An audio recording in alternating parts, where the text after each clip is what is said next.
নূরানি চেহারা মোবারক দেখে আমি শান্তি পেতাম। আমার সাহাবারা, আজকে আমার নবীকে আমি দেখতেছি, আমি কাকে নিয়ে আমি সালাম দিব, আমি কাকে সালাম দিব, কাকে আজান দিব?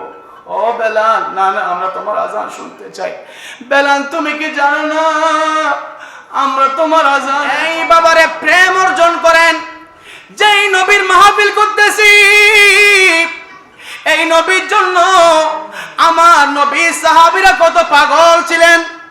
আপনারা জানেন আমার নবীর একজন সাহাবা, যার নাম হচ্ছে বেলাল হাবশী। যখন মদিনা শরীফ গেলাম, বেলাল হাবশীর মসজিদের মধ্যে ফজরের নামাজ পড়লাম। খোদা কি কসম, ফজরের নামাজ পড়ার পর আমার মনে হলো বেলাল হাবশীর মহব্বতটুকু এখনো মসজিদের মধ্যে রয়ে গেছে। সুবহানাল্লাহ। প্রেম অর্জন করেন। এই দুনিয়াতে প্রেম ছাড়া কিছু নাই। বেলাল হাবশীর মসজিদে নামাজ পড়লাম। কেমন বেলাল? যেই বেলাল একদিন না আজান না দিলে সূর্য উদিত হতো না। সুবহানাল্লাহ বলেন। এটা এমন বেলাল, যে বেলাল একদিন আজান না দিলে আল্লাহ সূর্য তুলতেন না। যেই বেলাল আজান দিলে আরশ আজিমে পৌঁছে যেত। এটার কারণ কি? প্রেমের কারণ। বেলালকে জিজ্ঞেস করলাম, বেলাল বাড়ি কোথায়? বলে আমার বাড়ি হচ্ছে আফ্রিকার ইথিওপিয়ায়। আফ্রিকার ইথিওপিয়ায়। শুধু শুধু শুধু এমন নয়, কালো কালো কালো, এমন কালো এমন কালো, কালো কালো বলতে একেবারে শেষ কালো, কিন্তু অন্তরটা বড় ভালো। সুবহানাল্লাহ। আমার বাবার সেজন্য কালো মানুষ দেখলে হিংসা করা দরকার নাই। অনেক কালোর ভিতর ভালো আছে না নাই? আবার অনেক সুন্দরের ভিতর দুই নাম্বারই আছে না নাই? আমার বাবারা কি বলবো প্রেমের কথা। বেলাল হাবশী আমার নবীর মুয়াজ্জিন ছিল। বেলাল হাবশী ইসলাম গ্রহণ যেদিন করেছেন, বেলাল হাবশীর মুনির, যার নাম হচ্ছে উমাইয়া ইবনে খালফ, বলছে, ও বেলাল, ইসলাম ধর্ম ছেড়ে দাও। বলে আমি ছাড়তে পারবো না। ইসলাম ধর্ম ছেড়ে দাও, ছাড়তে পারবো না। ইসলাম ধর্ম ছেড়ে দাও, ছাড়তে পারবো না। শেষ পর্যন্ত বেলাল হাবশীকে উত্তপ্ত বালুচরের মধ্যে নিয়ে গরম গরম বালুর ঘরে শোয়াইয়া দিলেন।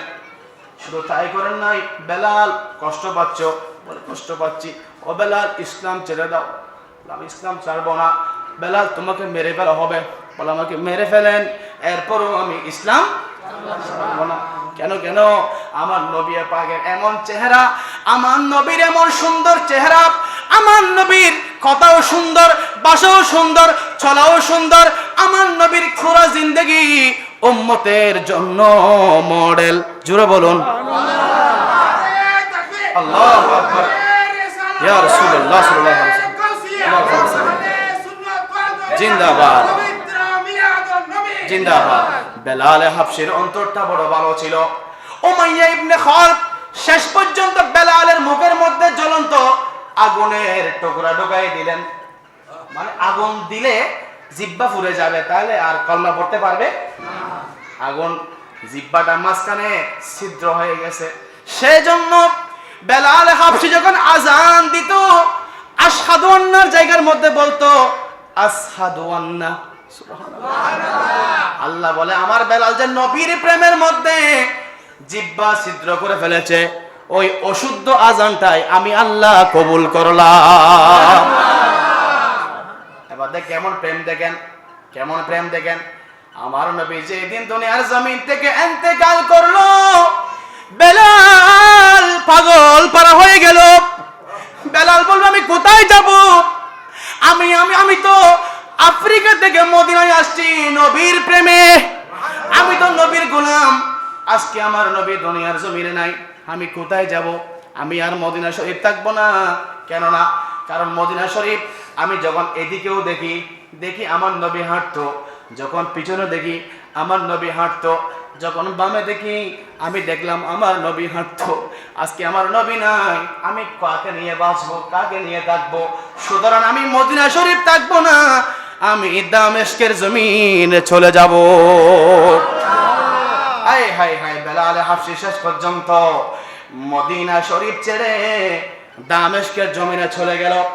দামেস্কের জমিনের মধ্যে বেলাল হাবশী একদিন দুই দিন নয়, নবীর বিরহে, নবীর কষ্টে, নবীকে না দেখার কষ্টে বেলাল হাবশী ওখানে 1 বছর কাটাইয়ে দিলেন দামেস্কের জমিনে। হঠাৎ করে আমার জিন্দা নবী বেলালকে স্বপ্ন দেখাচ্ছে, এই বেলাল, বেলাল তুমি কি জানো না আমি রাসূল জিন্দা? সুবহানাল্লাহ বলেন। ও বেলাল, আমি রাসূল দুনিয়ার জমিনে থাকতে যেরকম তোমার আজান শুনতাম, আমি রওজায়ে পাক থেকেও তোমার আজান শুনতে চাই। ও বেলাল, দামেস্কের জমিন ছেড়ে দাও, তুমি মদিনা শরীফ আসো। ঘুমের ঘরের মধ্যে বেলাল পাগল হয়ে গেলেন। আমার নবী আমাকে স্বপ্ন দেখাচ্ছে, আমার নবী আমাকে স্বপ্ন দেখাচ্ছে। ঘুমের ঘরের মধ্যে বেলাল হাবশী ঘুমের ঘরের মধ্যে অজুর নইলে কান্না করতেছে। সকাল হওয়া মাত্র বেলাল হাবশী বলে, আমি আর দামেস্কের জমিনে থাকতে চাই না, আমি শান্তির জায়গা মদিনা শরীফ চলে যাব। সুবহানাল্লাহ বলেন বাবা। মদিনার মতো শান্তি কোথাও আছে? যারা আমার পিছনে ফজরের নামাজ পড়েন আপনারা জানবেন, আমি প্রতিদিন ফজরের নামাজে কান্না করি মদিনার কথা শুনে। আমি মদিনা শরীফ গিয়েছি, আমি দেখেছি, খোদার কসম, মক্কা শরীফ দেখেছি, মদিনা শরীফ দেখেছি বাবা, কিন্তু আমি শান্তি পেয়েছি মদিনা শরীফে। মদিনার বাতাস শান্তি, মদিনার কথা শান্তি, মদিনার ভাষা শান্তি। শুধু তাই নয়, মানুষ তো দূরে, পশু পাখি পর্যন্ত মদিনাকে সম্মান করে।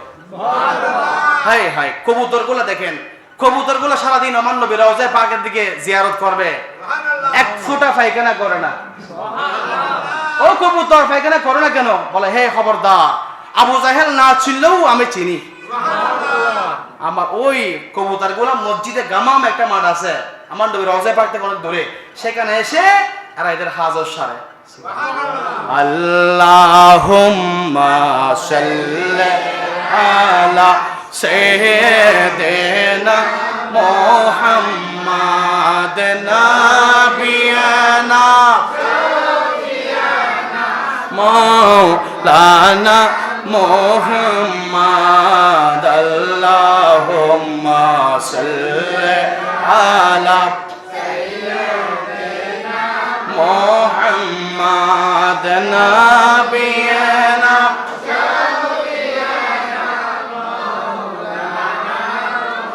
এই আমার বাবা বেলাল হাবশী দামেস্কের জমিনে স্বপ্ন দেখলেন, আমার নবী স্বপ্ন দেখাচ্ছে, বেলাল আমি রাসূলকে ভুলে গেছো,